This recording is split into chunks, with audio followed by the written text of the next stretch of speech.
Google reveals first Android Wear watches to go on sale. The LG G Watch and Samsung Gear Live, both featuring rectangular screens, mark an attempt to standardize the way Android wearable devices function.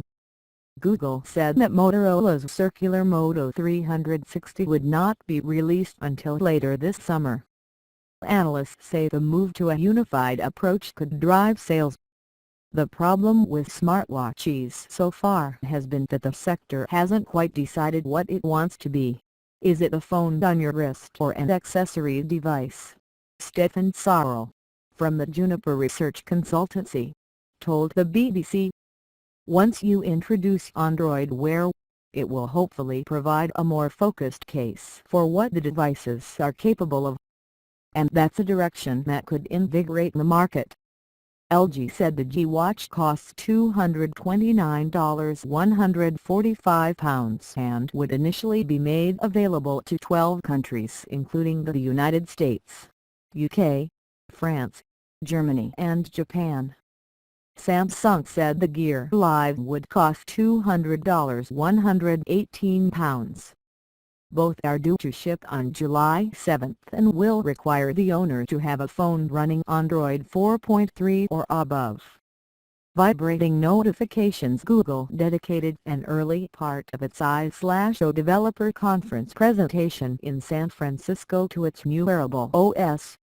David Singleton, director of engineering in the firm's Android division, said one of its core aims was to be able to quickly show you relevant information, and make sure you never miss an important message, while letting you stay engaged with the people that you are actually with. To achieve this, when notifications are received by the user's smartphone, they can be set to make the watch vibrate on the user's wrist. If the owner then dismisses the alert and carries out a follow-up action on the watch, such as scheduling an appointment, the details are immediately synced across so that the smartphone also hides the notification and adds the meeting to its diary. Users can also reject calls to their phone via the watch and select a preset text message to explain why, and bring up map navigation. Voice commands. Much of Android Wear's user interface UI relies on the firm's Google Now card-based system.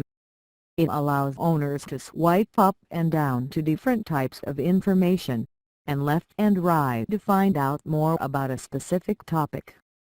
However, Mr. Singleton's demonstrations at the event suggested that his firm expects consumers to carry out many of the watch controls by voice command.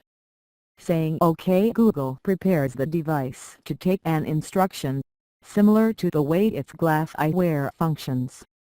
Voice commands. Much of Android Wear's user interface UI relies on the firm's Google Now card-based system. It allows owners to swipe up and down to different types of information, and left and right to find out more about a specific topic. However, Mr. Singleton's demonstrations at the event suggested that his firm expects consumers to carry out many of the watch controls by voice command. Saying "OK Google" prepares the device to take an instruction, similar to the way its glass eyewear functions. Other examples of third-party software included an app that makes it possible to order fast food, and one that allows owners to hail a taxi, both designed to involve few button presses. The watch does not have access to a special store to download such apps, but instead automatically gets them when the handset version is downloaded to a paired phone. Analysis. Richard Taylor, North America technology correspondent. Android Wear presents an opportunity for Google to become the provider of the go-to platform for smartwatches, stealing the march on Apple. Until now, smartwatches have not been terribly smart, in part because of the lack of decent apps. Making the mobile version of Android easily tweakable by developers to run on your wrist should deliver a huge variety, especially if they can bring a deep integration with your handset.